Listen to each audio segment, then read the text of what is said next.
घटं चारुतोर्भिश्चतुर्भिः सूक्ष्मस्वच्छादिरुद्यं शुकपरिविलसन्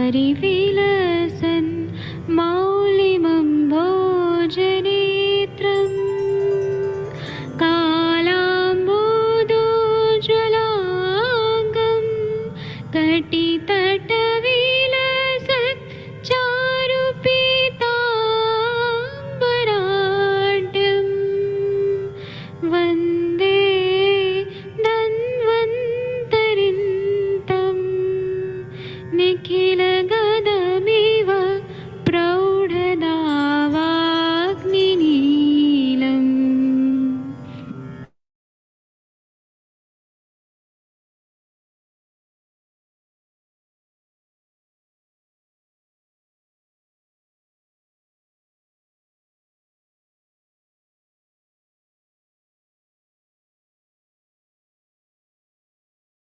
प्रणाम सभी लोगों को। मैं वैद्य अरविंद पाठक आप सभी लोग का स्वागत करता हूं। सभी लोगों को कोटि कोटि प्रणाम करता हूं। आइए आज हम लोग क्लिनिकल संभाषण शुरू करते हैं। आप सबके सब भारत के सर्वश्रेष्ठ चिकित्सक लोग हैं। आज 9 मार्च का संभाषण जो है वो बहुत ही अच्छा होने वाला है। बहुत सारे केसेस आज डिस्कस करने वाले हैं। बहुत सारे डाउट्स क्लियर होंगे। बहुत सारे सक्सेस स्टोरीज पे बात होगी। सभी को मैं प्रणाम करता हूँ। डॉक्टर हरिहर सर आपको मैं बुलाना चाहता हूँ। वो बच्ची का क्या हाल चाल है सर? एक मिनट रुकिए। जी अनम्यूट सर। करने का ऑप्शन देता हूँ। एक मिनट रुकिए, अनम्यूट करने का ऑप्शन देता हूँ। हाँ आप करिए, देखिए सर अनम्यूट हो पा रहा है। हाँ सर, हो गया। सर क्या उनका हुआ वो एंडोस्कोपी? उसने सर वह एमडी के वहाँ भेजी थी। उसका फोन भी आया था डॉक्टर का। तो हाँ उसके आंतड़ियों में सूजन है, 2 दिन में रुकता हूँ, नहीं तो फिर बाद में एंडोस्कोपी कराएंगे। तो उन्होंने क्या दवाई दिया सर? अभी तो कुछ मालूम नहीं, वो बस इतना ही बोला था। अच्छा, कुछ तो दवाई दिया होगा, ठीक है। तो वो मतलब अभी आपसे इलाज कराने नहीं आएंगी 2 दिन? नहीं, अभी तो 2 दिन नहीं आएगी, लेकिन जो वहां से ही पास हो गया तो मुझे बताते तो रहेंगे क्या करना है क्या नहीं। तो कुछ उनको ये दिया होगा, प्रोटोन पंप इनहिबिटर, डोमपेरेडॉन या ऐसे कुछ तो दवाई दिया होगा। हाँ, वो तो सब यहाँ भी चल रहा था। वो तो अच्छा पेरिसेट पेंटाप्राजोल ने और डीएनएस कोलिबियन वो तो चल रहा था, अच्छा। क्योंकि उसको कोई अंदर ठहरता ही नहीं था, तो थोड़ा इम्यूनिटी के लिए भी देना पड़ता है उसके लिए। जी बहुत बहुत इंटेलिजेंट थी सर, वो अपने आप बस्ती ले लेती थी अच्छी हाँ तरह से। हाँ। एक बार सिखा दिया बस, उसको कुछ दूसरी बार कहना नहीं पड़ा। 3-4 दफा जो उसने लिया वो अपने आप ही ले लिया। अच्छा ठीक है, बस वो खाने पीने लगे यही टेंशन है। हाँ, बस यही बात। ठीक है सर, ठीक है, थैंक यू। और डॉक्टर आशीष कुमार जैन जी, आपके वो दीपक जैन जी का क्या हाल चाल है? कुछ कर रहे सर लाइट। अभी सर उन्होंने अभी मतलब लेना शुरू कर दिया है जो दवाइयां बताई थी। हाँ तो कुछ फॉलो अप आया? अ, मैं सर कल अपडेट करता हूँ आपको। ठीक है, ठीक है सर, जी thank you sir. Doctor Prashant ji. Bhatt ji, आपके मौसा जी कैसे हैं, जिनका आप इलाज कर रहे हैं सर? प्रणाम सर। प्रणाम सर, उनका क्या अपडेट है अभी तक? सर उनसे मेरी बात हुई थी आज, मतलब बात तो रोज होती है क्योंकि वस्ती देनी पड़ती है, तो वो मुझे वीडियो कॉलिंग करते हैं। जी अभी तो उनका ये कहना, अभी एक ही हफ्ता भी नहीं हुआ, अभी 5 ही दिन हुए हैं। तो जी ये कह रहे थे कि काफी अच्छा लग रहा है पहले से। जी और अभी कल से ही ओरल मेडिकेशन चालू किया है अभी। जी मतलब दीपक चला उनका करीबन 15 डेज। उसके जी। बाद फिर ये चालू किया पूरा वस्ती तो और ओरल दीपन मेडिकेशन। पाचन करने के बाद उनका क्या अग्नि वगैरह अच्छा हुआ, पेट साफ होना सब अच्छा हुआ? उनकी अग्नि तो बढ़ी थी, लेकिन हुआ क्या कि त्रिवत लेहम से उनको प्रॉब्लम हो रही है। उनका ये कहना है कि जब भी वो त्रिवत लेहम खाते हैं तो उनका भूख चला जाता है। अच्छा तो पहले तो शुरू में हमें लगा कि शायद इसके कारण होगा, लेकिन जब बार बार रिकरेंट वो कंप्लेंट हो रही थी, तो फिर मैंने उसको बंद करके विरेचन वटी पे रखा है उनको। और रोज एक विरेचन वटी खाते हैं तो उनका बढ़िया पेट साफ हो रहा है। कौन सा, मेरा वाला विरेचन वटी? हाँ, आपकी वाला, आपका वाला। अच्छा, तो कितना बार होता है विरेचन? एक ही बार जाते हैं।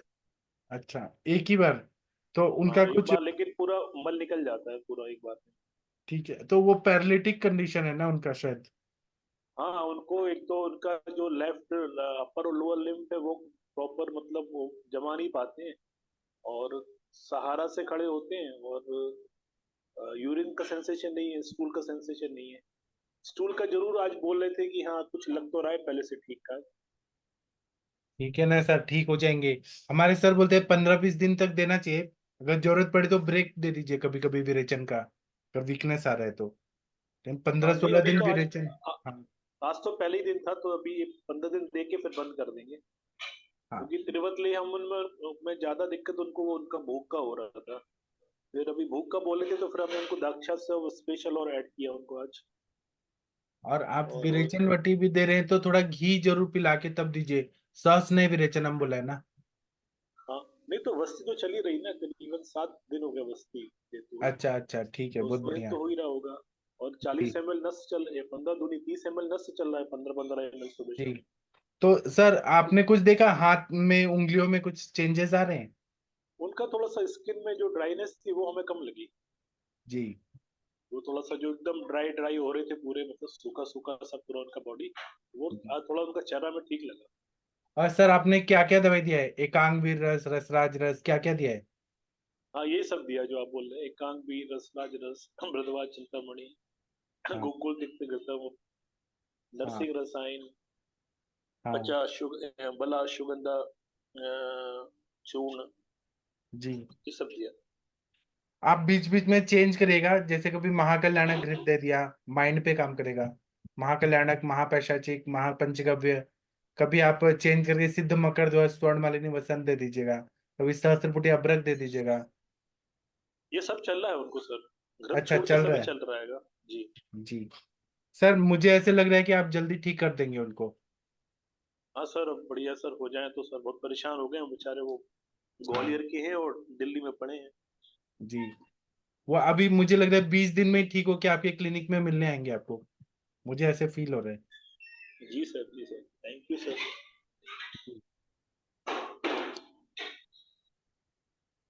ठीक है, बहुत अच्छा बताया आपने। आप जैसे वैद्य लोग हैं इसीलिए तो सभी को कॉन्फिडेंस आता है कि हमारे प्रशांत सर इतना चैलेंजिंग केस ठीक करते हैं तो हम भी कर सकते हैं। बहुत अच्छा लगा सर आपसे बात करके। जी सर, जी सर। सर कुलदीप का केस जब अपन ने सॉल्व किया था, भले वो मतलब वो भी सॉल्व तो हो ही गया था, लेकिन ना वो मतलब वो डेथ हो सर गया उसका, देखिए, लेकिन इस दुनिया में उससे हम सबको कॉन्फिडेंस। ठीक नहीं कर सकते हैं, जिसका जन्म और मृत्यु निश्चित है। हम लोग हम लोग चिकित्सक हैं, हम भगवान नहीं है। हम लोग अपना कर्म कर सकते हैं, बाकी मृत्यु कैसे होना है वो तो फिक्स लिखा हुआ है, वैसे ही होने वाला है। जी तो जी जी। आपने जो चिकित्सा दिया वो सबसे एक्सीलेंट चिकित्सा था। वैसा चिकित्सा पूरे इंडिया में कोई चिकित्सक नहीं दे सकता। सबसे अच्छा, बेस्ट चिकित्सा दिया था आपने। जी सर, तो उससे कॉन्फिडेंस बूस्टअप हुआ कि नहीं यार, ऐसे केस भी हम निकाल सकते हैं। हाँ, तो इसलिए ऐसे वो केसेस सब करना देख के। चाहिए। जी। जी सर, थैंक यू। अभी क्या है, लोग जैसे कि ह्यूमन ट्रायल्स करते हैं, एक तरह से वो हमारा ट्रायल ही हो गया ना कि हमारी दवाई कहाँ तक जाती है, कहाँ तक कितना रिजल्ट देती है। एक जी तरह जी। से वो हो गया। और पेशेंट के परिवार वाले भी सेटिस्फाइड थे, उनकी बहन भी खुश थी कि आपने कुछ तो अच्छा करके दिया। नहीं नहीं, सीएसएफ तो बिल्कुल आना ही बंद हो गया था ना उसका, तो जो हाँ। सीएसएफ वो निकालते थे 200 ml, जी वो एक टाइम ऐसा आ गया था कि जब निकलने बंद हो गया था। जी अच्छा तो हुआ, क्योंकि एलोपैथी साइंस में कुछ नहीं हो पा रहा था। जी। तभी आपने जी सर। असाध्य व्याधि में एक एक नया कीर्तिमान स्थापित किया। बहुत अच्छा किया आपने।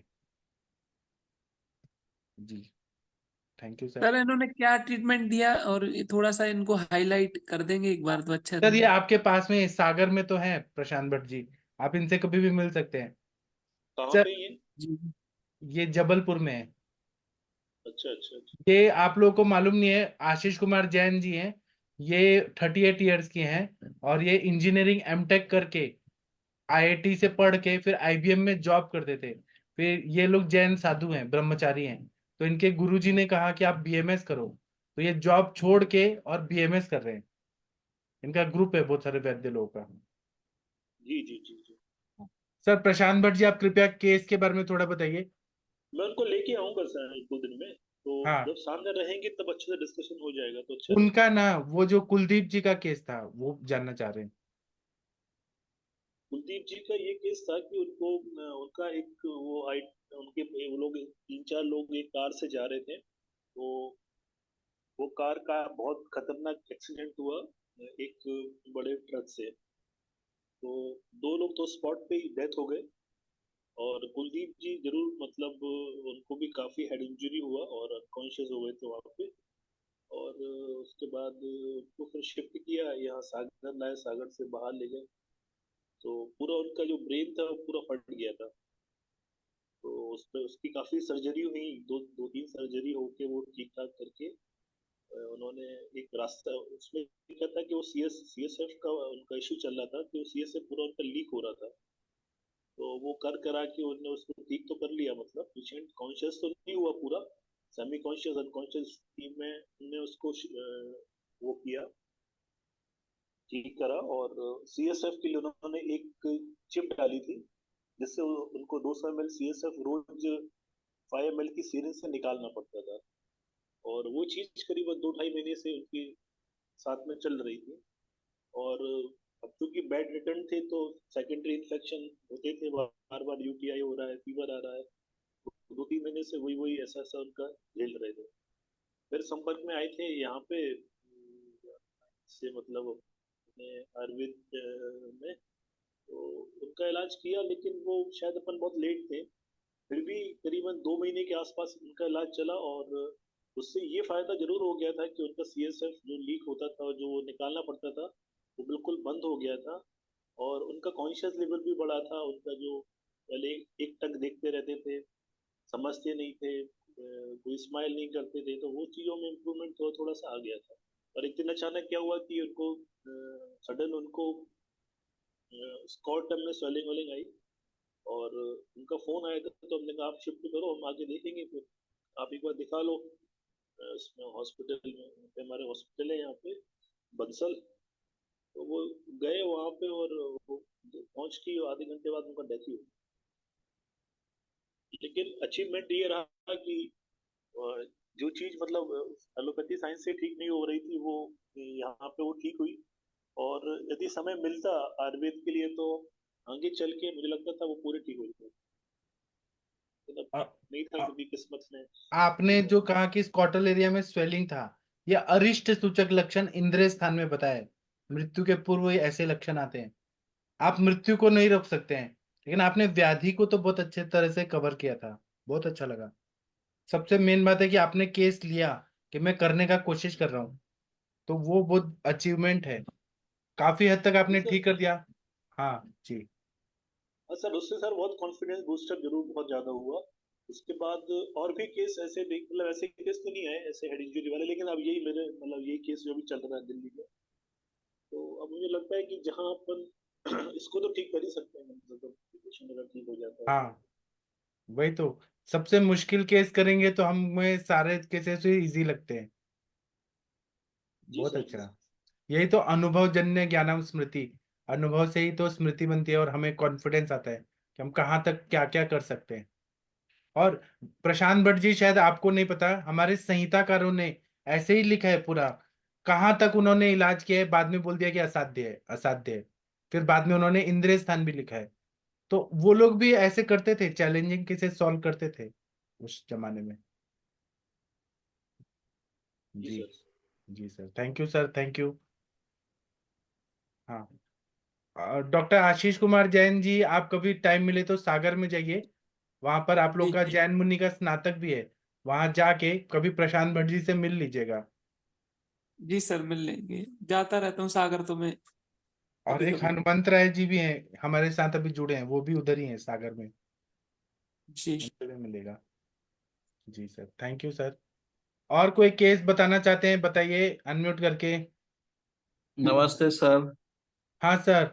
अच्छा, आपके पिताजी का केस टेकिंग करना है, हाँ हाँ सर, तो वो आए हैं अभी। आ गए हैं सर। चलिए, शशि तिवारी मैम, आप केस टेकिंग करेंगी? वैद्य शशि तिवारी मैम या तनिका मैम, आप लोगों में से कोई तो आइए। कर सकते हैं। हाँ, अखिल जी, आप वीडियो ऑन करिए। इंटरेस्टियल लंग डिजीज है, फाइब्रोसिस है, इनका केस आपको बात करना है, पता लगाना है सब। तनिका मैम आप भी आइए, पॉसिबल है तो। हाँ जी sir, good evening sir. Good evening. हाँ जी सर, बताएं क्या तकलीफ है आपको? मेरे को क्या है, चलता हूँ, हम्म। ज्यादा चलने के बाद सांस भर आती है और स्टेयर चढ़ने पे सांस भरने लगती है। ऑक्सीजन जैसे लेवल अभी कम होता है। नहीं, अभी आप बात कर रहे हो तो भी लग रहा है सांस जैसे चल रही है। तो क्या अभी कहीं से चल कर आए हैं या ऐसे ही रहता ही है? मैं उस रूम से इस रूम में आया हूँ, कमरा चेंज किया बस। अच्छा, तो मतलब थोड़ा सा भी एक्सर्शन से सांस फूलने लगती है सर आपकी? हाँ, थोड़ा नॉर्मल, बिल्कुल आराम में रहता हूँ। अभी 2 महीने से ज्यादा प्रॉब्लम बढ़ी है। पहले तो मैं अच्छा, चल 5-6 किलोमीटर भी चल लेता था फ्लाइट में, ओके। जब चलने प्रॉब्लम आती थी। ऑक्सीजन लेवल भी पहले ठीक रहता था, अब कम रहने लगा है। हाँ। अच्छा सर, आपका पेट उट साफ होता है अच्छे से? हाँ, वो तो हो जाता है। नहीं, अच्छे से साफ होता है? हाँ अच्छा, भूख प्यास वगैरह सब ठीक है? हाँ, भूख प्यास भी ठीक है।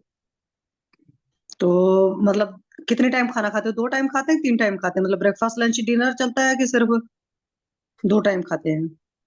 नहीं, सुबह नाश्ता हो जाता है, दोपहर को और शाम को खाना रहता है। तो जे खाते हैं तो उस टाइम क्या भूख लगी होती है, ब्रेकफास्ट लंच डिनर तीनों के टाइम में? हाँ, लग जाती है। अच्छी सी? अच्छी तो नहीं, मतलब शाम को तो नाश्ता करते हैं हम लोग, नाश्ता मतलब लाइट खाना, हम्म। और दोपहर का हैवी होता है, और सुबह हम्म। का भी लाइट रहता है। नहीं, वो बात तो ठीक है, मैं ये पूछ रही हूँ जब सुबह आप ब्रेकफास्ट करते हैं आपको अच्छी भूख लगी होती है?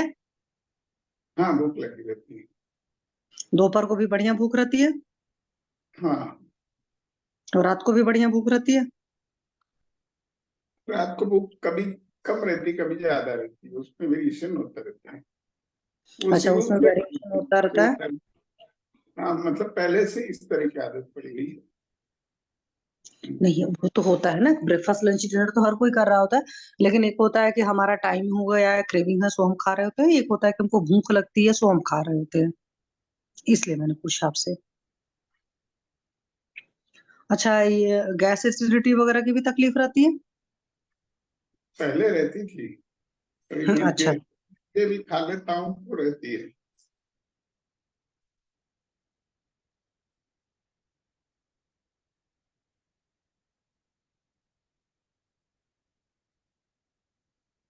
जैसे मैम का आवाज नहीं आ रहा। सर आपको सांस लेने का प्रॉब्लम कब से प्रॉब्लम शुरू हुआ? 1 साल 2 साल पहले कब से हुआ? पिछले मार्च से हुआ, मतलब 1 साल होने वाला है। उसके पहले पीछे कुछ 26 प्रॉब्लम नहीं मार्च था? को था। तो उसके पहले जी कोई सर। प्रॉब्लम नहीं था आपको? उसके पहले कुछ नहीं था तकलीफ? हाँ, उसके पहले मेरे को फील ही नहीं हो रहा था कुछ। कभी कोरोना वगैरह में कुछ तकलीफ नहीं हुआ था कोरोना टाइम में?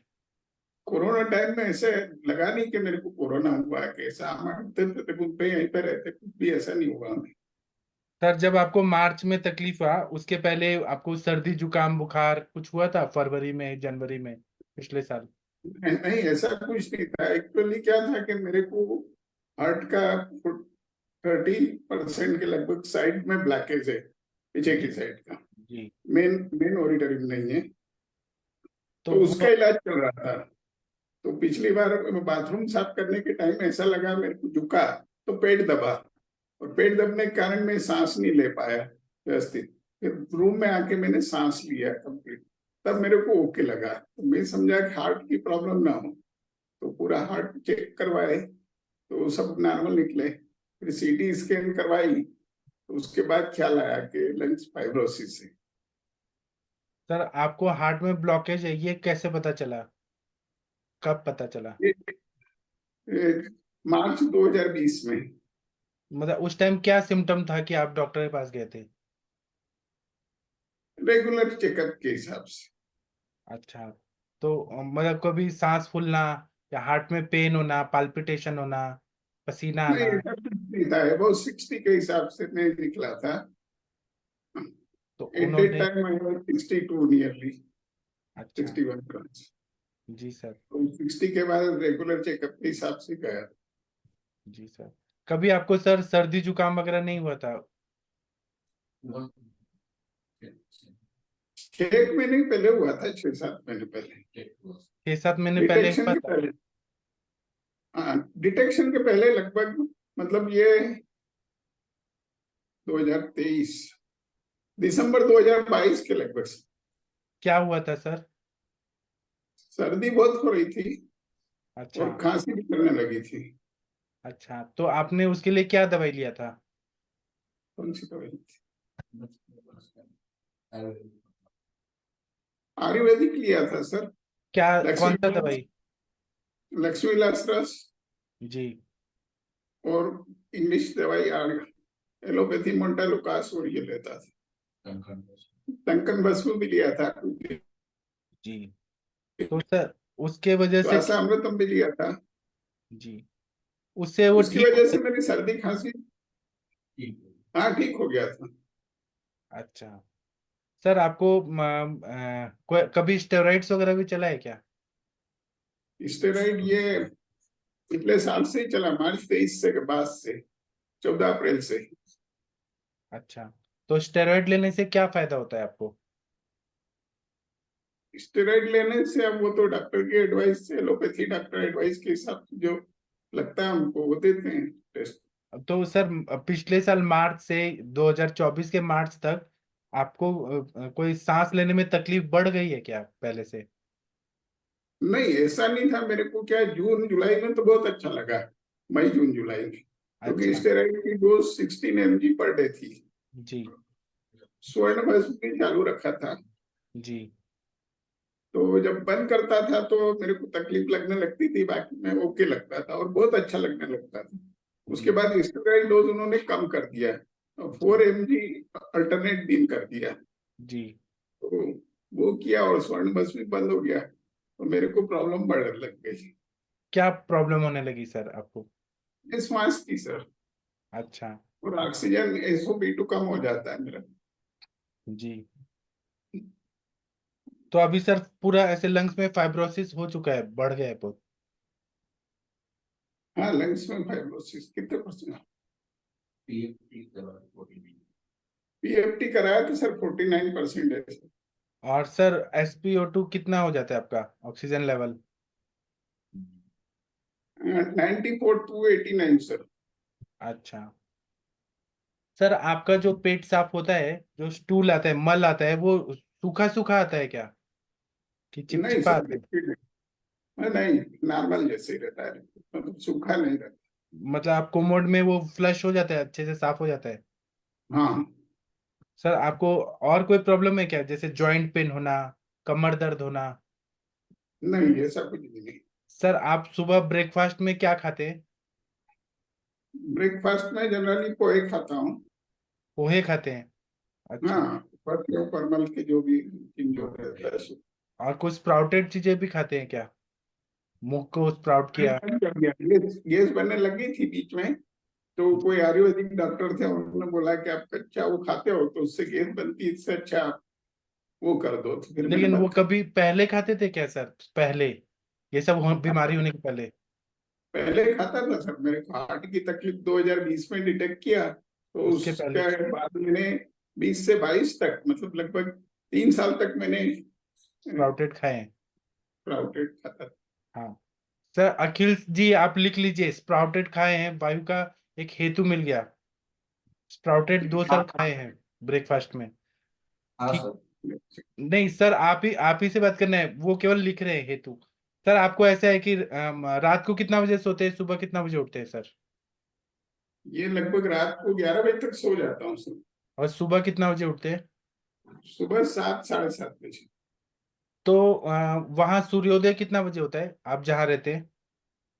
लगभग 6:30 से 7 के बीच में होता है। मतलब आप सूर्योदय के बाद उठ रहे हैं? हाँ। तो सर आपको वो चेंज करना है, सूर्योदय के 1.5 घंटा पहले उठना है, मतलब 5 बजे उठ जाना है आपको, अगर आप अच्छा। 100 साल जीना चाहते हैं तो। हम्म। और आपको 11 बजे नहीं, 10 बजे तक सो जाना है आपको, थोड़ा जी जल्दी। ठीक है सर। जी। तो 10 बजे सोएंगे और 5 बजे उठेंगे, 7 घंटा का नींद भरपूर होता है। जी जी। और आप ये बताइए कि आप काम क्या करते थे, ऑफिस क्या करते थे? मैं सिविल इंजीनियर था। तो आप जब सिविल इंजीनियर थे तो आप कंस्ट्रक्शन साइट पे जाते थे, तो कभी स्टूल का प्रेशर आया, यूरिन का प्रेशर आया, गैस का प्रेशर आया, उसको रोक के रखना पड़ता था कभी? नहीं, ऐसा नहीं था, क्योंकि एक्चुअली हमारी माइनर साइटें रहती थी और काफी खुला रहता था। तो ऐसा कोई सिटी एरिया में ऐसा नहीं था, गांव में रहती थी, तो कभी तो कुछ ऐसा नहीं था। सर आप जब कंस्ट्रक्शन साइट पे जाते थे तो धूल वगैरह बहुत उड़ता था, सीमेंट का। हाँ, वो धूल तो रहती थी, लेकिन खुली साइटें रहती थी, टोटल खुली। और बाकी क्या विजिट रहता था, मतलब मैं हायर पोस्ट पे रहा हूँ, तो फ्रिक्वेंटली मतलब 5-10 मिनट के लिए साइट विजिट करना पड़ती थी, 24 घंटे ले, खड़े नहीं रहना पड़ता था। लेकिन जाते तो थे ना हाँ, धुआं जाता धूल में। जाता। सर ये भी लिखे इनको सीमेंट वगैरह गया है, क्योंकि सिविल तो इंजीनियर थे, तो शरीर में बहुत ज्यादा वो सीमेंट वगैरह धूल वगैरह बहुत दिनों तक गया है, उसका एक्सपोजर हुआ है। सर उस टाइम जब आप जॉब करते थे, काम करते थे, तो आपको भूख लगता था तो खाने को टाइम पे मिल जाता था? नहीं सर, कभी मिल जाता है, कभी नहीं मिल पाता। हाँ देखिए, ये भी लिखिए अध्यशन होता था, ये भी वायु का प्रकोप का एक हेतु है। 3 हेतु मिल रहे हैं, मतलब टाइम पे खाना नहीं खा पाते थे, भूख लगा है तो वो स्किप हो जाता था, अजीर्णाशन होता था, हाँ, उससे मतलब आम इसकी, उत्पत्ति हुआ। जी, जी। इसकी मतलब ऐसा सर कि कभी जो भी गांव में जो मिल जाता है, जो भी नमकीन के जो भी पैकेट का। हाँ सर, हम आपका गलती नहीं बता रहे, हम अपना डायग्नोस कर रहे हैं कि क्या हाँ, वजह फास्ट से आपको हुआ है। फूड। जी, मतलब आप इसको गलत मत लीजिए, हम अपना डायग्नोस कर रहे हैं कि ये क्यों हुआ, नहीं, मतलब फाइब्रोसिस क्यों बिल्कुल हुआ। भूखे नहीं रहता था, भूख लगती थी कुछ ना कुछ खा लेता था। खा लेते थे लेकिन वो बाहर का चीज रहता था ना, घर का दाल हाँ चावल तो नहीं रहता था। तो जी। इसीलिए मैंने उसको कहा अध्यशन, मतलब या विषमासन या विरुद्धासन। कभी आप ऐसा करते थे कि चाय पराठा खा रहे हैं, चाय के साथ पराठा खा रहे थे, नहीं, ऐसा नहीं, मेरे को चाय या के कोई साथ पराठा। नमकीन चीज खा रहे हैं और चाय पी लिए उस टाइम पे? अभी नहीं, पहले। हाँ, कभी कभार ऐसा होता था, नमकीन हाँ, साथ चाय। तो ये लिखे अखिल जी, विरुद्ध भी गया है, चाय और नमकीन, नमक और दूध, ये भी गया है। बीमारी एक दिन में नहीं हुआ है, आपको अभी लग रहा है कि पिछले मार्च से आपको तकलीफ हो रहा है, लेकिन ये बीमारी बनने में 20 साल जो आपने खाया पिया है ना, उससे शरीर में धीरे धीरे धीरे धीरे टॉक्सिन्स जमा हो के ये सारा चीज हुआ है। तो हम वो चीज जी निकाल रहे हैं, फिर हम चिकित्सा उस हिसाब से देंगे तो आप ठीक हो जाएंगे। जी। सर आप ये बताइए, जब आप जॉब करते थे तो आपको वहां का स्ट्रेस बहुत रहता था, प्रेशर, मतलब मतलब बर्डन फिजिकल के टारगेट पूरा मेंटल। करना है, या पैसे का स्ट्रेस बहुत रहता था क्या लाइफ में? नहीं, ऐसा नहीं सर, मैं टोटली जहाँ रहा हूँ, जिस साइड पे काम किया वहीं पे रहा हूँ, उसी तहसील में रहा हूँ, और मेरे को ऐसा कुछ नहीं, गवर्नमेंट जॉब में ही रहा हूँ, इसलिए मेरे को ऐसा कुछ फील भी नहीं हुआ। अच्छा। और और मोस्टली सर, मैं डिवीजन ऑफिस में रहा हूँ, लगभग 20 साल तो मैं डिवीजन में बैठा हूँ। जी सर, सर आपके घर ऑफिस। परिवार में कभी कुछ लड़ाई झगड़ा होना या मन पे कुछ आघात होना, ऐसे कुछ हुआ है? मतलब मन नहीं मुटाव होना, या घर में कुछ ऐसे एक्सीडेंट हो जाना, किसी का डेथ हो जाना, उसकी वजह से आपके माइंड को अफेक्ट हुआ, ऐसा हुआ है क्या कभी? नहीं, ये तो मेरे बड़े भैया गुजरे थे, वो 1984 में, मतलब आज से लगभग 40 साल पहले का। जी। तो वो गुजरे थे, और उनका वो चीज तो 40 साल पहले वो बर्दाश्त कर लिया था, मतलब इतने शौक में नहीं रहा, 1 आध साल में हो गया। ठीक है। सर आपको जो हार्ट का तकलीफ शुरू हुआ, मतलब डिटेक्ट हुआ 2020 में या 21 में, जी, जी। तो उसके पहले आप, हाँ सर बोलिए। 21 मार्च में? 2020 में। हाँ मार्च 2020 में, कोरोना टाइम में। तो सर उस टाइम आपको ऐसा होता था कि टाइम पे खाना नहीं खा पा रहे हैं जो है, उसके पहले, मार्च 2021 20-21 के पहले टाइम पे खाना नहीं नहीं हो पा रहा है? नहीं, डाइट तो उस तरफ तो उस टाइम में रिटायर्ड हो गया था। मैं रिटायर होने के एक्चुअली बाद? 2017 में रिटायर्ड हो गया, उसके बाद तो मेरे को 17 से तो पूरे घर का ही खाना मिल रहा है। हाँ लेकिन वो बिना भूख के खाना खा रहे हैं, ऐसा हो रहा है क्या सर? मतलब भूख नहीं है लेकिन टाइम हो गया इसलिए खा रहे हैं? नहीं, भूख तो लग जाती है। ठीक है। रात का खाना तो बिना भूख के ही खा रहे हैं?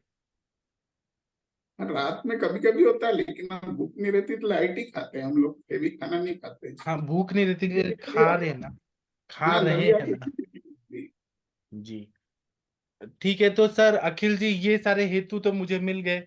ये 4-5 हेतु है जिससे रसवह स्रोतस की दुष्टि हुई है और रक्तवह स्रोतस की भी दुष्टि हुई है। और अच्छा सर, आप कभी खाने में घी का सेवन करते हैं क्या? गाय का घी? अभी चालू किया है सर। कब से? मैंने लगभग 1 माह सुबह उसके पहले कभी बचपन से घी नहीं खाए? खाता था, कितना? लेकिन वो लोकल घी जो भी आ जाता है मिल जाता है, मतलब यहाँ पे अमूल घी मिलता है, अमूल घी, तो वो अभी खाते थे हम। तब भी अंदाज से कितने दिन में 1 चम्मच 2 चम्मच कितना, मतलब? डेली रोटी में लगाने के हिसाब से, बाकी स्पेशल डाल के नहीं खाते थे। हाँ, तो देखिए सर, इनका स्नेहन का भी कमी हो गया है, जो भी इनका कारण रहा है लाइफ में, जो भी परिस्थितियां रही हैं, इनका शरीर में स्नेहन की कमी हो गई है। आम की उत्पत्ति बहुत ज्यादा हुई, रसवह स्रोतस रक्तवह स्रोतस में आम उत्पन्न हो गया, और रक्त के फेन से फुफ्फुस बनता है। पहले इनको हार्ट में ब्लॉकेजेस है, उसका भी कारण है ओके। कि अग्नि मंद रहा इनका बहुत दिनों तक। मतलब विषमाशन होते रहा, अध्यशन होते रहा, विरुद्धाशन होते रहा, अग्निमंद हुआ, ब्लॉकेजेस हुए, हार्ट से रिलेटेड प्रॉब्लम शुरू हुआ, तो वो हम लोग बोलते हैं कॉर पल्मोनल। हार्ट से फिर वो लंग्स तक गया, वो चीज, वो संप्राप्ति वहां गई। जो आम था वो रसवह स्रोतस में भी दृष्टि किया, और यहाँ पे प्राणवह स्रोतस में भी दृष्टि किया, और वहां जाके बैठ गया।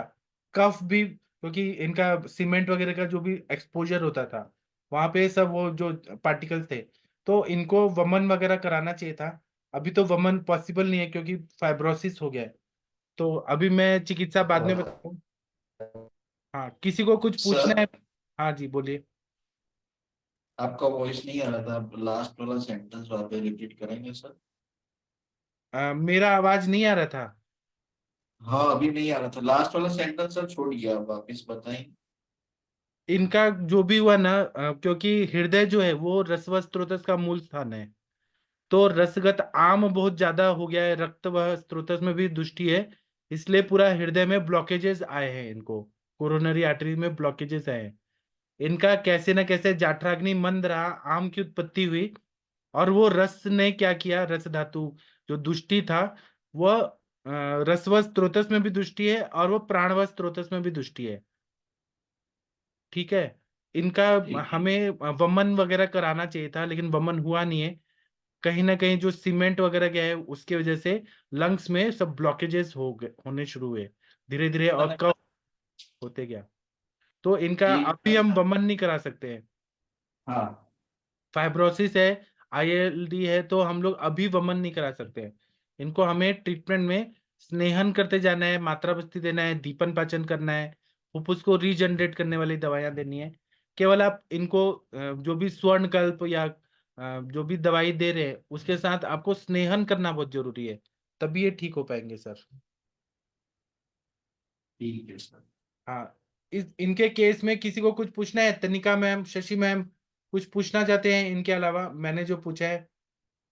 शशि मैम, तनिका मैम, वीना मैम। प्राणायाम प्राणायाम वगैरह करते हैं सर आप? ये अनुलोम विलोम करता हूँ मैडम। ठीक है सर, इसमें एलोपैथी में तो इलाज नहीं है, लेकिन आयुर्वेद में इसका पूरा 100% इलाज है। पहले तो दीपन पाचन अनुलोमन करना है, मतलब हमें अग्नि बढ़ाना है, आम का पचन करना है, लंघन कराना है, युष पे रखना है एक टाइम, शाम के टाइम पे खाना नहीं देना है। जैसे कि ये आशीष कुमार जैन जी हैं, ये सूर्यास्त के बाद कुछ नहीं खाते हैं, तो वैसे ये सर को भी कुछ नहीं देना है रात को। इनको युष देना है, या कुछ भी नहीं दे, गर्म पानी दे, बस उतना दे। और भूख लगने पे ही खाना खाना है, कुछ दिनचर्या को अच्छा करना है। और फिर जब अग्नि अच्छा हो जाएगा आम पाचन से, फिर इनको हम मेन ट्रीटमेंट शुरू करेंगे। 3 से 4 महीना मिनिमम, मैक्सिमम 1.5 साल लगेगा। इंटरेस्टियल लंग डिजीज पूरी तरह से क्योरेबल है, पूरा ठीक हो जाएंगे। ठीक है, तो हम इनको शशि मैम, आप कुछ बोलना चाहते हैं? सूरज जी, तनिका मैम, हरिहर सर, कुछ बोलना है तो बोलिए, नहीं तो इनको हम लीव करा देते हैं। अच्छा, किसी को नहीं बोलना है, ठीक है। तो सर आप अभी लीव हो जाइए, हम बाद में बात करते हैं ट्रीटमेंट रिलेटेड। आप अभी जल्दी खा के सो जाइए सर, भूख लगी है तो खाइए, नहीं तो आप रेस्ट करिए, बाद में बात करते हैं। ठीक है, थैंक यू। और कोई कुछ पूछना चाहते हैं, कोई केस रिलेटेड तो पूछ सकते हैं, बता सकते हैं। गुड इवनिंग सर, प्रणाम सर। हाँ जी, बोलिए मैम। सर इनका जो मुझे हेतु वही लग रहा है कि ये सिविल इंजीनियर थे और ये साइट्स पे गए हैं और वहीं से इनको जो है ना पोल्यूशन, ये जो केमिकल्स वगैरह है यही वहां से उन्होंने इनहेल किए हैं और उन्हीं का उसी कारण से ही ये फाइब्रोसिस इनको हो रहा है। बराबर। तो ये वही है, मतलब इनका मेन रीजन तो वही लग रहा है, क्योंकि और कोई रीजन है नहीं है जिस हिसाब से वो बोल रहे थे। तो वही, क्योंकि इन्होंने ये एक तो वो बताया, और इन्होंने कहा कि मेरे को स्प्राउटेड चीजें मैं बहुत खाया हूँ 2 साल। पर सर वो, हाँ 2 साल तो सर फिर वही है ना कि अभी जो फाइब्रोसिस है दो मतलब साल से तो गुण सर। गुण बढ़ा है ना किसी न किसी तरह से। हाँ वो सर, एक यस। हेतु नहीं है, 5 हेतु है। एक तो इन्होंने अध्ययन भी किया है, विरुद्धासन भी किया है, रुक्ष चीजें भी खाई हैं, घी का सेवन कम किया है, वो भी है, और वो केमिकल एक्सपोजर हुआ वो भी हुआ है, हाँ सब वही चीज वही। हो रहा है। हाँ। जी जी जी सर। ठीक है सर, एक केस है सर मेरा। और सर वो है एक पेशेंट अभी आज आया था मेरे पास, 34 ईयर ओल्ड पेशेंट है। तो जी। अभी सर उनको बहुत सारी ऐसे स्नीजिंग होती है, जब कहते हैं कि उनके पेट में पहले ना गैस बनती है, फिर उसके बाद उनको स्नीजिंग होनी शुरू हो जाती है। और फिर क्या होता है कि धीरे धीरे धीरे धीरे उनको, जैसे अभी कहते हैं कि जैसे अभी सीजन है और ये बढ़ता जाएगा मई जून तक, ऐसा होगा कि जैसे बारिश की ऋतु शुरू हुई और उनको फिर सांस फूलना शुरू हो जाता है। और ये होता सिर्फ ये 3-4 महीने ही है। तो कोस्ट उनका सर ऐसा है कि उनको मतलब कहते हैं कि अगर उनका जो डाइट पैटर्न है वो अगर इधर एक भी, मतलब जैसे भूख लगी है और वो थोड़ा सा भी स्किप कर दे, उनका ऐसा होता है कि फिर वो इतनी गैस बन जाती है, फिर जो ऊपर से खाते हैं फिर और गैस बढ़ जाती है और फिर वो सांस फूलना शुरू हो जाता है। और डाइजेशन भी सर उनका प्रॉपर नहीं था, क्योंकि उनको जो मोशन आता है वो कभी भी बंधा हुआ नहीं आता। तो कभी जैसे सेमी सॉलिड आ जाएगा, जैसे आम टाइप आता है, तो कभी वैसे आ जाएगा और कभी ठीक आ जाएगा, ऐसा सर उनकी हिस्ट्री है। और भूख उनको प्रॉपर लगती है सर। तो अभी फिर मैंने और हिस्ट्री उनकी मैंने निकालनी चाहिए, तो बचपन में ऐसे जैसे 16-17 साल के थे तो उन्होंने वो हस्तमैथुन की उनकी हिस्ट्री थी। तो ऐसा था कि कह रहे कि दिन में वो 10-10 बार मास्टरबेशन करते थे। तो कहते जब वो उन्होंने ये शुरू किया और उसके बाद ही उन्होंने उनको ये स्टोरी, ये जो स्नीजिंग और ये पेट में गैस और ये धातुशय जो भी था, उनको तब होना शुरू हुआ था सर। और ये अब तक चलती आ रही है, और आज 16-17 साल बाद उनको अभी ये कॉम्प्लिकेशन आनी शुरू हो गई है कि उनको सांस चढ़ना शुरू हो गया। जी सर। अभी इसके पहले आप लेक्चर में थी 7:30 बजे वाले में? नहीं सर, नहीं। अच्छा, तो सूरज जी आप शायद समझ गए होंगे मैं क्या बोलना चाहता हूँ। हमने अभी बात किया था 7:30 बजे वाले लेक्चर में। आशीष हाँ जी, सर। आप इनको थोड़ा संप्राप्ति बताइए, आपको समझ आया होगा मैम ने क्या क्या बोला। हाँ सर, मतलब मेरे को तो लग रहा है जो हस्तमैथुन का हेतु है ना, वो बचपन में उससे मतलब प्रतिलोम क्षय हुआ होगा, मतलब हाँ, जो। ये एक एक घटना हुई। हाँ दूसरा, हाँ, वो धातुशय तो हुआ तो। हाँ ये एक घटना ही बात प्रकोप का कारण हुआ एक। दूसरा, उसके वजह से ग्रहणी दृष्टि हुई। बात ग्रहणी ये दृष्टि भी हुई। है, अभी है उनको, अभी भी है, हाँ। अभी भी है। हाँ तीसरा क्या है कि पेट ठीक से साफ नहीं होता, मल वेगावरोध हो रहा है, या फिर अतिसार हो रहा है, ग्रहणी की वजह से इनको प्रतिशय हो रहा है। वो भी है सर, ये सर। हाँ। हाँ सर। तो मिल गया ना, संप्राप्ति मिल गया ना पूरा। जी। अभी हाँ आपको मतलब वो। ट्रीटमेंट में, अब ट्रीटमेंट इसी का ऑपोजिट करना है, क्या क्या करेंगे सूरज जी बताइए। हाँ सर, मतलब वो जो मतलब मल मल में जो प्रॉब्लम आ रहा है उसको मतलब ठीक करने का, क्योंकि जो अपान की गति है मतलब उससे वो प्रतिशय हो रहा है, मतलब अपान की गति की वजह से मतलब अपान वायु भी दुष्ट हो रहा है और समान वायु भी दुष्ट हो रहा है। और वो अ, मतलब वायु की गति की वजह से वो क्लेद मतलब नासा में जाके प्रतिशय कर रहा है वो बराबर। विकृत क्लब। हम्म। जी। तो इसमें ना आप प्रतिशय की भी चिकित्सा दीजिए। और साथ में इसकी मतलब मेन इसमें तो अगर पेट साफ होता है तो प्रतिशय ऑटोमेटिक ठीक हो जाएगा। पर अगर प्रतिशय ज्यादा है तो मतलब प्रतिशय की भी चिकित्सा कीजिए।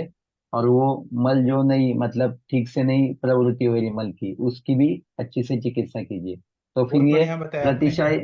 प्रतिशय मतलब परमानेंट बंद हो जाएगा। जी। मतलब ऐसा और दोनों का ट्रीटमेंट साथ में किया है तो। तमकेतु विरेचनम। हाँ, और ये बोला है, आप माधव निदान पढ़िए, चरक संहिता पढ़िए, उसमें बोला है प्रतिशय कास संजायते, प्रतिशय से कास होता है, कास श्वास होता है, हाँ जी कास सर। से श्वास होता है, हाँ हाँ श्वास हाँ, से ये फिर सब। क्षय होता है। जी प्रतिशय जी मेन कारण है, तो उनको उस तरफ जा रहे हैं, संप्राप्ति क्षय तक जा रहे हैं। जी। हाँ सर मैं एक्चुअली ये पूछना चाह रही हूँ, ये चीजें मतलब सर ये समझ तो आ गई थी मुझे उस टाइम पे। मैं ये पूछना चाह रही हूँ कि मुझे अभी किस चीज के ऊपर काम करना है। मैंने दीपन पाचन तब प्रतिष्ठाएं ये सब तब के ऊपर काम कर लिया, लेकिन मैं ये चाह रही हूँ कि जो उसका मेन हेतु था, जहां से उनको स्टार्ट हुआ, जो धातु क्षय हुआ, तो मैं ये पूछना चाह रही हूँ कि अभी धातुओं के ऊपर मतलब उसको उसकी शुक्र धातु पे काम करूं कि नहीं करूं। हाँ, क्यों नहीं करेंगे, आप वृश्य योग दीजिए ना उनको। हाँ वही वही सर पूछना चाह रही हूँ, ये चीजें तो मैं उनको अभी। वृश्य योग में क्या है, शतावरी है, कपिकच्छु है, फिर हम्म, अश्वगंधा है, मुसली है, शुंठी है, सब दीजिए ना उनको। धातु को तो बल देना ही पड़ेगा। हाँ जी सर, वही वही चीज है। और शीला जी दे सकती हूँ सर अभी साथ में। हाँ, जरूर दे सकते हैं, चंद्र प्रभावती भी दे सकती हैं, हाँ ठीक है सर। आरोग्यवर्धिनी मकर वटी ध्वज, दे सकती है। मकर ध्वज जैसी शुक्रवर्धक औषधि भी प्रतिष्ठा में उपयोगी होती है ना। बराबर, स्वर्ण मालिनी वसंत भी अच्छा काम करती है। वर्णमालिनी वसंत, हाँ। जी। जन्माले से बसंत और आपको सब सर करना है मैम, सीतोपलादी। गृहिणी को भी ठीक करना है, सारकिट्ट विभजन को अच्छा करना है, वायु का अनुलोमन करने के लिए मात्रा बस्ती भी देना है, नस्य देना है आपको, तीक्ष्ण विरेचन वाला। तो जी ऐसे सर, वो सब वो करना है। सब वो कर दिया। लेकिन मैं वही सर, मुझे इस चीज की कंफ्यूजन थी, मैं इसीलिए आपसे पूछ रही हूँ कि मैं को अभी कर दूं ना, मैं उनका शुक्र धातु जो क्षय क्योंकि हुआ उसको। आप उनको बोलिए कि आपने 10-10 बार निकाला, तो उससे आपको देखिए कितना तकलीफ हो रहा है, धातुओं का क्षय हो गया है। और हमारे जो राज्य यक्ष्मा में 4 हेतु बताए हैं, उसमें बोला है कि शुक्र धातु का अतिशय करने से राज्य यक्ष्मा होता है। तो उन्होंने उस टाइम तो धातु क्षय किया, लेकिन आज भी कर रहे हैं, वो आपको नहीं बता रहे हैं। उन्होंने आपको आधा स्टोरी बताया, वो आज भी नहीं सर, हस्त आज मैथुन कर रहे हैं। आज मैंने नहीं नहीं सर, मैंने पूछा, प्रॉपर पूछा था। अभी मैरिड है, 2 बच्चे हैं, तो अभी तो मना करे कि अभी तो मैंने छोड़े हुए ही, मेरे को 10 साल हो गए। बस कह रहे कि जब टाइम मैं इतना बीमार पड़ गया, उस टाइम पे मुझे लगा कि नहीं मेरी जिंदगी खत्म हो जाएगी। फिर उस टाइम पे उन्होंने बाद में मतलब बिल्कुल ये चीजें नहीं की, तो क्योंकि वो। अभी धातु क्षय कितने दिन में होता है, मतलब वो जो भी शुक्र क्षय कितने दिन में हो रहा है? नहीं अभी नहीं होता ना सर, अभी नहीं होता। मैं सिर्फ सर कॉज जो था तो मैं अभी क्या उसको। नपुंसक हो गए क्या? नहीं नहीं सर, अभी है कि उनकी बॉडी में सर वो बिल्डअप हो ही नहीं पा रही, वो इम्यूनिटी बिल्डअप नहीं हो पा रही है सर। हाँ, ये मैं, जी हाँ, तो उनका मतलब अनुलोम क्षय भी है, प्रतिलोम क्षय भी है अभी, हाँ जी हाँ जी। मतलब क्रूश पेशेंट होंगे शायद अभी। क्रिश भी हैं, और सर ये इम्यूनिटी बहुत डाउन है। वो स्नीजिंग हाँ अभी देखो, स्नीजिंग इतनी कहते हो जाती है, जैसे सुबह उठते ही इतनी जोर जोर से वो स्नीज करते हैं, और रात को भी सोते हैं। और जिस दिन गैस बन जाती है पेट में, फिर वो सांस चढ़ना शुरू हो जाता है, और वो सांस जब चढ़ना शुरू होता है फिर दिक्कत हो जाती है हाँ, सर। तो धातु क्षय से बात का प्रकोप हुआ है ना, तो उनको घृत जी पान भी कराना पड़ेगा, दीपन पाचन करके आपको 2-2 चम्मच 3-3 चम्मच घृत पान कराना पड़ेगा। तो घृत पान में आप अश्वगंधा घृत जो बल देता है, या हाँ विदार्यादि घृत, कुष्मांड घृत, कंटकारी घृत, पिपल्यादि घृत, ऐसे घृत कल्पना भी दीजिए उनको। ठीक है, तो सर स्नेहन वो भी अभी होना विपन चाहिए। पाचन करने के बाद स्टार्ट करूँ है ना। हाँ, फिर वृक्ष योग दीजिए। उसके बाद में आपको शुक्र और बढ़ाना है, तो शुक्र वल्लभ रस दे दीजिए, शुक्र मातृका वटी दे दीजिए, त्रिभंग भस्म दे दीजिए, सिद्ध मकर ध्वज दीजिए, उससे शुक्र जल्दी बढ़ता है और धातुओं का पोषण भी होता है। और मांस धातु बढ़ाना है तो अश्वगंधा अवले, कुष्मांड अवले, विदार्यादि लेह, ये सब दे सकती हैं। जी सर, जी सर। आपको शुक्र धातु को तो कंसिडर करना ही करना है, वो तो करना है, लेकिन ग्रहणी भी ठीक होना है, सारकटी विभजन भी अच्छा करना है, प्रतिशय में नस्य देना है आपको। और क्योंकि क्या होता है, सब एक दूसरे से इंटर रिलेटेड है सब चीजें। जी सर। जी। जी थैंक यू सर, प्रणाम सर। और आप उनको बोलिएगा कि जब हम आपका, और समझाइएगा कि हम आपका शुक्र धातु अच्छा कर रहे हैं, तो इसका मतलब ये नहीं है कि आप उत्तेजित होकर और धातु क्षय करें। आपको शुक्र का संचय करना है, तभी आपको रीजनरेट होगा सब चीज, लंग्स में और सब ग्रहणी कला। तो आपको ब्रह्मचर्य का पालन करना है। ठीक है सर, मैं बोल दूंगी जी सर। जी। Thank you sir. हाँ, सूरज जी कुछ बोलना चाहते हैं, महेंद्र सर कुछ हेलो बोलना सर, चाहते एक बोलना था कि हैं? मतलब राजेशमा में पढ़ा था कि मतलब सीतोपलादी चूर्ण और तालिसादी चूर्ण, वो भी मतलब राजेशमा चैप्टर में देखे थे हाँ, ब्रीहण भी सर। करता है, और हाँ जी, सही पोषण बात। भी करता है। तो हाँ सर ये मतलब सितोप्लादी चूर्ण वात पित्त प्रदान संप्राप्ति पे मतलब अच्छा चलता है। और जी इसके फलश्रुति में काश श्वास भी आया है और पार्श्वशूल वगैरह। तो जी काश श्वास हो या प्रतिशाय हो, ये सब आमाशय समुद्भव व्याधि है ना। तो जी अगर इसमें दीपन पाचन के लिए सितोप्लादी चूर्ण दिया जाए, और ये जैसे इनका मतलब अगर मल प्रवृत्ति भी ठीक से नहीं हो रहा है, तो मतलब तालीसादी चूर्ण भी मतलब पक्वाशय के रिलेटेड मतलब अच्छा काम करता है। तो दीपन पाचन के लिए सितोप्लादी और तालीसादी एक साथ दिया जाए तो एक तरह से मतलब जी आमाशय का भी आम का पाचन अच्छे से होगा, क्योंकि प्रतिशाय भी मतलब आमाशय समुद्भव ही व्याधि है। और तालीसादी चूर्ण मतलब पक्वाशय पे अच्छा कार्य करेगा। तो ऐसे मतलब, और इनके मतलब ये दोनों कल भी राजेश्मा के रिलेटेड है, तो इससे मतलब ब्रोहन भी होगा, और दीपन पाचन और ब्रोहन होगा अच्छे से, मतलब एक साथ यूज किए तो सितोप्लादी और तालीसादी। जी। और तनिका मैम, आप एक तरफ ये सब तो कर रही हैं, लेकिन आप एक तरफ से ये सोचिए कि उनको त्रिविध रूप वाला या फिर षड्विध या फिर एकादश रूप वाला राजयक्ष्मा ही तो नहीं है अभी। आप ऐसा सोचिए कि राजयक्ष्मा के ही तो नहीं है वो कंडीशन में। अगर है हाँ, तो मल की रक्षा करना है, तीक्ष्ण विरेचन नहीं देना है, मृदु अनुलोमन देना नहीं है। सर, ऐसा ऐसा लग नहीं रहे थे सर, नहीं सर, वेट उनका बिल्कुल प्रॉपर था, ऐसा कुछ नहीं था, वैसा नहीं लग रहे थे सर। वैसे हेल्दी थे, वैसा कुछ नहीं था, लेकिन धातुशय उस टाइप का नहीं है सर। वो जो अंदर से इम्यूनिटी बिल्डअप नहीं होती ना, थोड़े थोड़े दिनों के बाद इनको ये स्नीजिंग होनी शुरू हो जाती है, थोड़े थोड़े दिनों के बाद ये क्या बोलते हैं ये उनको, जा त्वचा। सकते हैं, राजयक्ष्मा में जल्दी जा सकते हैं। हाँ जी सर, वही वही इम्यूनिटी बहुत डाउन है सर इनकी, जिस। इसको सर सिरोविरेचन का नश देना चाहिए और संग में रसायन। जी सिरोविरेचन नश देने से इसकी जो शुद्धि हो जाएगी, वो कफ का रेचन हो जाएगा, उसके बाद में इसको रिलीफ मिलने लग जाएगा, और रसायन के उससे जो धातु की क्षय हुआ है उसकी पूर्ति हो जाएगी। और सबसे पहले दीपन पाचन अनुलोमन वो तो देना ही, उसके बाद में इन दोनों से इसको काफी रिलीफ मिल जाएगा। जी जी सही जीर्ण बता। और, हिस्ट्री और मिलती है जीर्ण ज्वर की? हाँ, जीर्ण ज्वर की हिस्ट्री है क्या तनिका मैम? नहीं सर, नहीं सर, कोई भी हिस्ट्री नहीं है इनको। अच्छा डेंगू हुआ था सर, डेंगू था अभी 2-3 साल पहले की बात है, पर वो चीजें जो मतलब ये पहले से स्टार्ट हो चुका था सर। अच्छा, आप और हाँ उनको जी घुमा फिरा सर, के एज। एक चीज पूछिएगा कि उनको जी premature ejaculation, erectile dysfunction ऐसे कुछ सर, ये है? पूछा पूछा सर, सब पूछा को तो पूछा था सर, इनको कुछ भी नहीं था ऐसा सर। अच्छा ठीक है। और सर इनकी एक हिस्ट्री है बचपन में सर, एक्चुअली ये बता रहे थे कि इनका ब्लड नहीं बनता था, अनीमिक थे। मतलब पांडु रोग भी था इनको, तो यस इनको यस। स्नेहन करके लॉकल्प भी दे सकती हैं आप रसायन के रूप में। जी जी सर, ठीक है। हाँ, दाढ़ी पहले तो मत। सर फिलहाल के लिए मैं अभी फर्स्ट स्टेप जो है वो दीपन पाचन करके इनके शुक्र धातु पे काम करती हूँ, थोड़ा धातुशय इनका थोड़ा सा वो ठीक हाँ, करती हूँ। और आपके और पास मेरा वो भ्रंशतु शब्दहर तेल है क्या? नहीं सर, वो नहीं है सर, आम पाचन वटी है, वो मैंने दी है इनको। वो दीजिए, मैं कल आपको भेज दूंगा। वो तेल डालते ही पूरा शिरो विरेचन होता है, पूरा नाक साफ हो जाएगा, स्नीजिंग पूरा ठीक ही हो जाएगा उनका। ठीक है सर, आप मुझे ठीक है, एड्रेस दीजिएगा, मैं भेज दूंगा। ठीक है सर, ओके। हाँ जी। थैंक यू बहुत सर। अच्छा केस है मैम, आपने अच्छे से समझा भी, बताया भी, और जी धातुशय का सर, हिस्ट्री भी है। जी जी थैंक यू सर। हेलो। हाँ जी, बोलिए मैम। हेलो। हाँ जी सर, ये जो आप तेल के बारे में बता रहे थे, इसका कुछ डिस्क्रिप्शन बताएंगे, क्या है ये इस पर तेल, मैं क्या एक लेक्चर लूंगा। इस पर मैं एक हाँ लेक्चर जी। लूंगा। वो इतना बढ़िया तेल है, कितना भी क्रॉनिक हाँ साइनोसाइटिस हो, रेनाइटिस हो, एलर्जिक हाँ। कंडीशन, वो नस से देते ही पूरा निकल जाता है सब कफ। और 7 दिन दिया तो उसके बाद लाइफ में कभी नहीं होगा प्रतिशय, कभी नहीं होगा, उसकी गारंटी है। पीनस हो, प्रतिशय हो, पूरा ठीक हो जाता है। वो सर अनुलोम। मंगवाएंगे एक तो आपसे। आपका आम पाचक और ये स्वैतु भ्रंश, ये दोनों दोनों का ही हाँ, और वो हाँ हमारी अनुरिता मैडम है ना, वो आती हैं हाँ कभी। जी। उनको मैंने एक बार तकलीफ हो रहा था बहुत ज्यादा कोरोना टाइम पे, एक बार दिया तो वो बोली जहां जहां जा रहा है ब्रेन में सब ऐसा फील हो रहा हाँ था। और फिर उसके बाद में आधा किलो पूरा कफ निकला, इतना बलगम निकला, पूरा शिरोविरेचन हुआ। उस दिन से आज तक अनुरिता मैम को कभी साइनस का प्रॉब्लम नहीं हुआ, पूरा ठीक ही हो गया। सर मुझे भी लेना पड़ेगा। हाँ आपसे ऑर्डर करेंगे सर, हाँ, मंगवाएंगे। मेरा सर गारंटी आम है पर। कि वो कभी फेल नहीं होता वो दवाई। सर इस पेशेंट को शीर बस्ती का दे दूं, मात्रा बस्ती दे दूं शीर बला तेल की? हाँ, बल तो देना, और स्नेहन होना जरूरी है ना मैम, क्योंकि हाँ धातु जी। क्षय हुआ है तो कहीं कहीं कहीं वायु का प्रकोप है।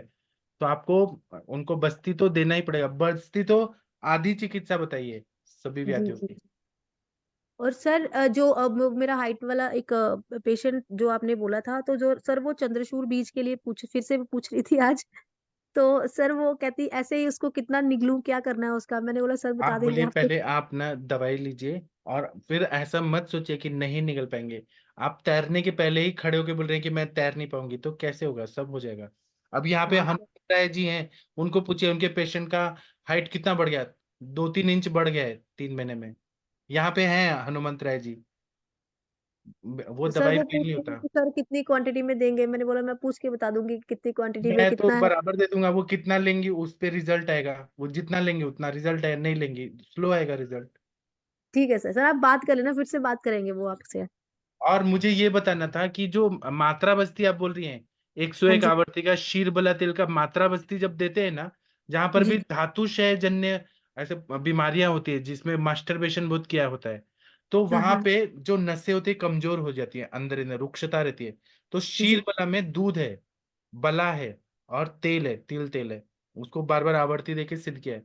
तो ऐसा फील होता है जो लोग मात्रा बस्ती लेते हैं शीरबला का, वो ऐसा महसूस होता है कि उनको नया जीवन आ गया है, वो पूरा वो रिप्रोडक्टिव ऑर्गन में ताकत आ जाती है, और लिबिडो भी इंक्रीज होता है, और सब अच्छा हो जाता है उनका। जी सर। सर पर उनकी तो उनको भी स्टार्ट कर दी है, जो नी पेन वाली है ना, उनको मैंने स्टार्ट कर दिया, आज उनकी तीसरी है। मतलब तो नया उसको जिंदगी मिल जाता है, पूरा स्नेहन होने से पूरा अंदर से फील होता है कि हाँ फायदा हो रहा है। जी जी सर। जी मैं अभी डेफिनेटली इनको भी देती हूँ। ठीक है sir, thank you sir. Thank you ma'am. और किसी को कुछ बोलना है? अभय सर, आपको कैसा फील हो रहा है सर? साहब जी, डॉक्टर अभय सर, आपको लंघन वगैरह करने से, आम पाचन से क्या फील हो रहा है? सर अच्छा लग रहा है, वजन भी मेरा रिड्यूस हुआ है 3 किलो। अच्छा सर, आप पॉसिबल है तो कैसे चेक कराएंगे ब्लॉकेजेस हार्ट का कम हुआ कि नहीं हुआ? एक तो स्कैन करना पड़ेगा, बाकी कुछ नहीं। हाँ, तो 1 महीना या 2-3 महीने बाद चेक करा के देखिएगा। 100% मैं गारंटी देता हूँ आपका ब्लॉकेज सब निकल जाएगा, एकदम स्वस्थ हो जाएंगे आप। चलेगा सर। हाँ, आप बोलेंगे ट्रिपल वेसल डिजीज क्या होता है, सब ठीक तो हो गया मेरा। हाँ। हाँ सर, थैंक यू सर। हाँ, और सर एक हाँ बोलिए। सर एक मतलब मैंने पेशेंट देखे थे, बहुत टाइम हो गया उस टाइम की। एक मतलब साधु थे, जी पर मतलब उन्होंने मतलब ब्रह्मचर्य का पालन किया था, पर कुछ कारण से मतलब जब वो जवानी में थे तब उनका मतलब हस्त मैथुन बहुत ज्यादा होता था। और साधु हो के भी? हाँ मतलब वो जवानी में थे ना सर, मतलब उन्होंने अच्छा बाद में ब्रह्मचर्य का मतलब पालन किया और साधु पद का मतलब पद मतलब ले लिया। पर उनका क्या हो गया कि जब वो साधु बने मतलब और ब्रह्मचर्य का भी पालन करने लगे, तो मतलब नेचुरली उनका ब्रह्मचर्य ही नहीं हो रहा था। मतलब वो साधु के मतलब नहीं क्या सेवा रहती है मंदिर मैं या समझ वगैरह। गया, असली में आयुर्वेद में क्या बोला है, इंद्रियाणम न लालियत न पीड़ित। इंद्रियों को न लालन में रखना है, बहुत ज्यादा भोग विलास में रखना है, न पीड़ा में रखना है। जबरदस्ती अगर ब्रह्मचर्य पालन करने का कोशिश करेंगे तो शुक्र और स्खलित होके निकलता है। हाँ तो सर, उनका मतलब है ना क्या होता था कि अ, जो सेवा में रहते थे, तो मतलब स्त्रियों को देखकर वही अभी जो आपने बोला ना, उनका मतलब शुक्र का बहुत स्खलन होता था। हाँ, और मतलब वो स्खलित भी होता था ऑटोमेटिक, मतलब नाइट फॉल होता था उनको। और हाँ, कभी कभी वो भी मतलब नहीं करते थे, मतलब जेन्युइनली ब्रह्मचर्य का पालन ही नहीं होता था उनसे। वो हाँ, कभी कभी मैथुन कर लिया करते थे। तो हाँ, मतलब वो बहुत परेशान थे। या कभी कभी मतलब वो इच्छा थी उनके मन में, पर वेगावरोध करके रखते थे ना, तो मतलब उसका रात्रि में शुक्र का स्खलन बहुत ज्यादा होता था। जी तब हमारे और उन्होंने जब चिकित्सा लिया था सर, मतलब कहीं तो मतलब आयुर्वेदिक चिकित्सा लिया था हमारे सर के पास आने से पहले। जी। तो इधर से चिकित्सा लिया था, उन चिकित्सकों ने उनको मतलब ये शुक्र दवाइयाँ बहुत दी थी। हाँ, तो तो उससे और मतलब बढ़ गया। हाँ, और बढ़ गया था। और हमारे सर के पास आए थे, तो हमारे सर ने मतलब ऐसा नहीं किया था कि शुक्र दवाइयाँ नहीं दी थी तभी। और तभी मतलब शयात्मक संप्राप्ति के हिसाब से मतलब चिकित्सा की थी। रसायन, और हाँ। रसायन वगैरह, और शायद से मतलब वृक्ष योग भी किया होगा, मतलब इतना याद नहीं है हमारा अभी वो जो वृक्ष योग जो है ना, वो क्या करता है, शुक्र बनाता भी है और पचा के स्थिर रखता है, क्योंकि शुंठी है, सब कुछ है ना, तो ऐसा नहीं स्खलित होने लगता है। शुक्र को बना के टिकाए रखना, ये काम वृश्य योग का रहता है। हाँ सर, तभी मैंने मतलब ये पूछा था हमारे सर को कि मतलब मकर ध्वज क्यों नहीं दिया। तो सर ने ये बोला था कि उनका मतलब पहले से ही बहुत शुक्र निकल रहा है और शुक्र की बहुत प्रवृत्ति हो रही है, और इसमें मकर ध्वज और दिए तो मतलब और प्रवृत्ति हो जाएगी ऐसा। मतलब बराबर। शुक्र दवाइया जिधर बहुत मतलब उत्साह है और बहुत शुक्र का स्खलन हो रहा है, तो जी मतलब देने में कुछ ये नहीं है। इसमें हमें मतलब सही को मतलब उबार के लाना चाहिए पेशेंट के। मतलब शय ठीक किया और ग्रहण किया, रसायन चिकित्सा दी, पुरुष चिकित्सा दी, जो मतलब सब और तभी ये भी नहीं मालूम था ठीक से कि मतलब वृक्ष और वाजिकर का फर्क भी नहीं मालूम था। तो सर ने ये बताया था कि मतलब पुरुष मतलब रस से शुक्र तक मतलब सब धातुओं का स्निग्धत्व बढ़ाने का, जो मतलब, और वाजिकर की मतलब सिर्फ शुक्र के ऊपर मतलब फोकस। तो सर ने बोला था कि उस टाइम मतलब वृक्ष चिकित्सा भी इम्पोर्टेंट थी उस टाइम। बराबर। और क्या है ना, जो साधु लोग जबरदस्ती ये ब्रह्मचर्य का पालन करते हैं, उनके लिए आयुर्वेद में बोला है कि मध्यम मार्ग अपनाओ। आहार निद्रा अब्रह्मचर्य बोला है, मतलब मीडियम मार्ग। न इंद्रियाणम न लालियत न पीड़ित, ज्यादा पीड़ा में भी नहीं रखना है और ज्यादा भोग विलास में नहीं रखना है। मध्यम मार्ग हमेशा आयुर्वेद बोलता है, स्वस्थ रहने के लिए ऐसा बताया गया है। और जो लोग ऋषि मुनि हैं, जो लोग सच में पालन कर रहे हैं, उनके लिए भगवत गीता में क्या बोला है श्री कृष्ण भगवान ने, कि जो हमको भजता तो है, मतलब श्री कृष्ण बोलता तो है, लेकिन उसकी प्रवृत्ति वहां पे रह रही है, विषयों की तरफ रह रही है, और वो दिखा रहा है कि मैं तो भगवान की भक्ति कर रहा हूँ, तो उसको हम लोग सही नहीं मानते। वो हट्टी रहता है और हम उसको सही नहीं मानते। अगर भगवान को समर्पित है तो 100% हो, फिर कहीं और ध्यान जाए ही ना। अगर जा रहा है तो उसको फिर संसार में रहना चाहिए, ऐसा है, ऐसा बोला जाए। तो अगर क्या है कि जबरदस्ती कोई भी नहीं चीज करना है, इंद्रियाणम न लालियत न पीड़ित, ऐसा आयुर्वेद में बोला है। बराबर है ना। हम लोग खाने को भी बोलते हैं मीडियम खाओ, ना खाना, कम खाना भी बीमारी करता है, ज्यादा खाना भी बीमारी करता है, इसलिए मीडियम, हर चीज में मध्यम रास्ता अपनाना चाहिए।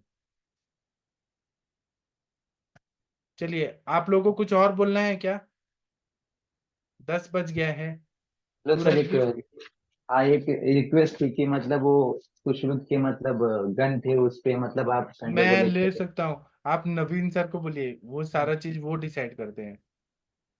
हाँ सर जी। और सर एक लास्ट पूछना था मतलब कि सल्फा ड्रग की जो जब रिएक्शन है पेशेंट को, तब गंधक का कुछ रिलेशन है क्या? मतलब कल यूज करने चाहिए बिल्कुल ना भी नहीं है। चाहिए? सल्फा ड्रग्स जो रहते हैं वो एलोपैथिक है, आयुर्वेद में कभी भी ऐसा नहीं होता है कि हमने गंधक रसायन दिया और बॉडी में रिएक्शन हुआ, बिल्कुल भी नहीं होता है।